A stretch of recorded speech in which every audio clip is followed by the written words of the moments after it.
Bonjour tout le monde, mon nom est Kamal. Aujourd'hui, on va voir comment créer une action dynamique sur Apex Oracle 5.0. Pour cela, je vais utiliser une application que j'ai réalisée déjà pour la gestion des stocks et des ventes pour une boîte informatique. Tout d'abord, on doit se loguer. Ok. Je sens que j'ai pas internet. Je vais me connecter à internet. Je vais faire un refresh. Ok. Se connecter. Se connecte. Réaliser.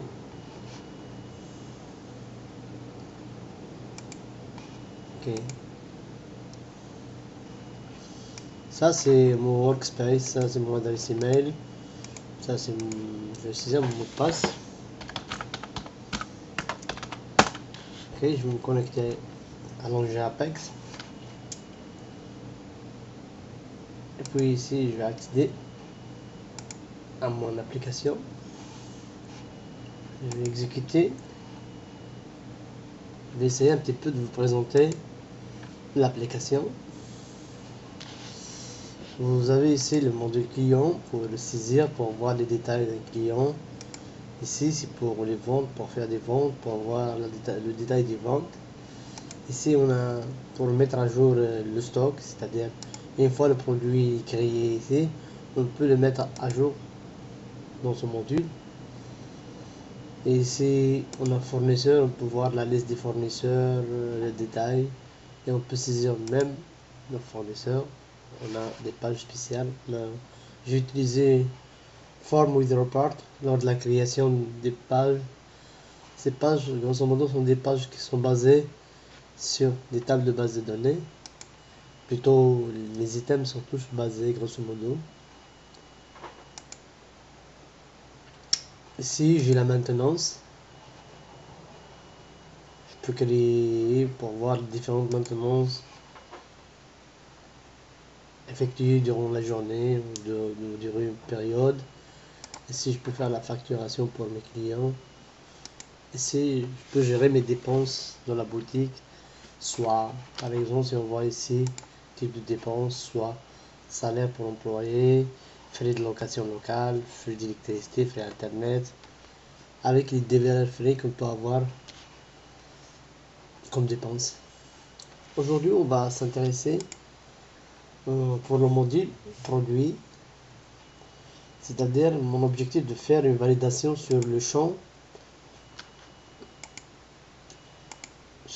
prix d'achat et qui va donner un résultat qui va retourner le résultat sur l'item de prix de vente. C'est-à-dire ici, mettons, moi j'achète quelque chose à 100 $ et je veux le vendre avec une marge de 20%, c'est-à-dire je devrais, dès que je glisse mon curseur sur l'item, normalement je devrais avoir 120 $. C'est ma marge de 20%. Ok. Alors pour cela, je vais utiliser cette page. Je vais aller dans modifier une page et je vais commencer à créer mon action dynamique. Ok. Action dynamique, vous avez ici une région spéciale pour action dynamique. Ajouter une action dynamique. Je vais l'appeler action dynamique. Ok. Action calque prix de vente. J'ai déjà saisi. Ici, c'est l'événement quand l'item va changer, c'est-à-dire lorsque je vais introduire la valeur du prix d'achat. Là, une fois je vais insérer la valeur du prix d'achat, une fois je déplace mon curseur, c'est ça, c'est-à-dire l'action dynamique va s'exécuter ou déclencher. Ici, c'est le type, si on va faire une action dynamique sur un item, quel item exact, on va le faire sur le quantité. Pardon, c'est pas quantité, on va le faire sur le prix d'achat, prix achat. Ok, ici on n'a pas de condition. Et puis l'action ici c'est cette valeur, c'est-à-dire lorsque je vais insérer la valeur, c'est pas 4 valeurs, c'est cette valeur, c'est-à-dire une fois que j'insère la valeur du prix d'achat, l'action dynamique va travailler. Et ici je vais décocher, faire on page load, c'est-à-dire est-ce que l'action dynamique va s'exécuter avant que la page chargée ou après que la page sera déjà chargée. Nous, pour éviter les longs processus d'exécution, on va décocher, on dit que notre application, notre action dynamique va s'exécuter lorsque la page a été déjà chargée. C'est-à-dire c'est après, c'est pas avant. Ok. Et ici, quel type genre de codage qu'on va utiliser, on va essayer. On peut faire JavaScript, SQL statement, c'est-à-dire un direct, un select. On peut faire un PLSQL, on peut utiliser des blocs PLSQL.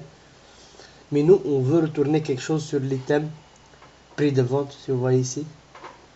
Alors moi, je vais utiliser un PLSQL fonction body, c'est-à-dire c'est une fonction qui va me retourner un résultat sur l'item de prix de vente.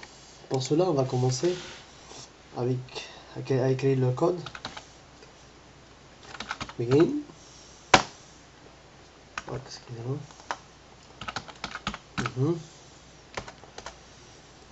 C'est-à-dire, c'est quoi exact? On va faire une variable calc. Cette variable va recevoir la valeur de quoi? On va la valeur de l'item de prix d'achat. Il faut bien écrire ça. Pour éviter, on va essayer de copier ici, copier-coller pour ne pas se tromper. Les achats, juste je vais le copier aussi. Ok. Je veux cette valeur plus deux points. Des points, c'est-à-dire c'est la valeur. On va prendre la valeur de l'item lorsqu'on va saisir le prix d'achat, c'est-à-dire si on ne met pas de points, on peut pas gâter la valeur. C'est pour gâter la valeur de l'item. Ok. Étoile 0.2, c'est-à-dire fois ma marge est de 20%. Ok. Et ici, je vais faire un return.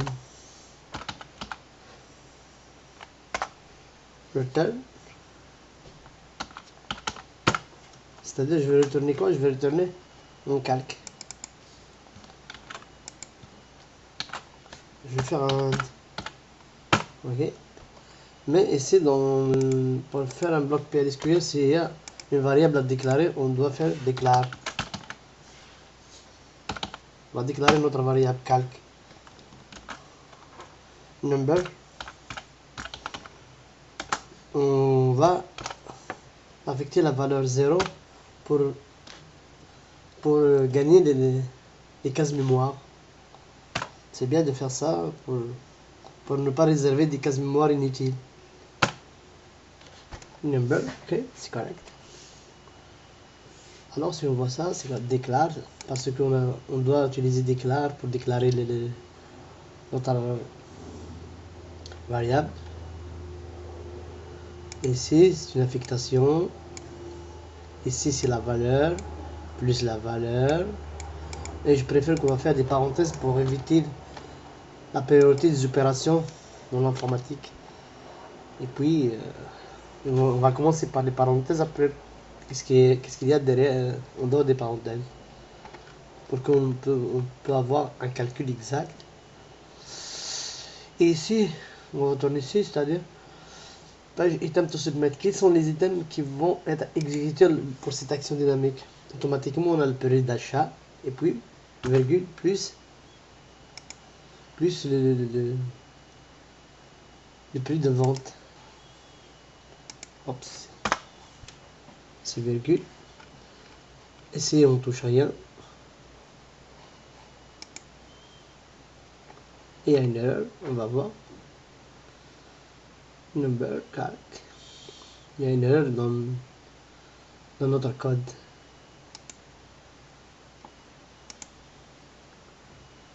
Un point virgule ici. Normalement, ça devrait passer. Très bien. C'est-à-dire ici, la valeur va être retournée où ce résultat de calque va être retourné, on le veut dans le prix de vente. Ok, create. Normalement, ça devrait marcher. On va voir, on va exécuter. Ok. Mettons qu'on a une souris sans fil.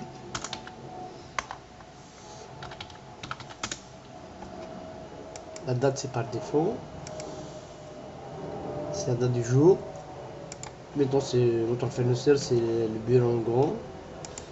On peut dire qu'il y a un numéro de série, c'est la quantité 1 par part. Pré-achat, produit. Mettons, on achète à 100$. Normalement, dès que je glisse, normalement, ça va nous donner le prix d'achat plus 20%. On va voir si ça marche. Ça marche. Si on change par exemple à 200$, et une fois je touche, je glisse, c'est 240, c'est intéressant. Mettons je le mets à 1000$. Normalement ça devrait être 1200$. C'est parfait. Ok. Si on met 0, c'est 0. Vous voyez, si on n'a pas mis notre variable calque égale à 0, lorsqu'on met un 0 ici, il ne donnera jamais ici 0. Ok. Parce qu'il n'est pas initialisé. C'est pour cela, c'est bien d'initialiser ces valeurs. Ok. On met à 100$. 120. Ok. On va créer notre produit. Souris sans fil. Quantité 1. Prix d'achat. Puis en gros. Tout est bon. L'enregistrement a été créé au niveau de la table produit. Et ben merci beaucoup pour votre attention, pour les gens qui ont suivi ce tuto. Et en espérant bien qu'on va encore travailler dessus pour avoir des nouveaux tutos pour les gens qui sont encore débutants sur Apex. Et on va essayer tout d'abord la prochaine fois de faire comment créer son workspace gratuitement sur Apex 5. Et merci. Bye.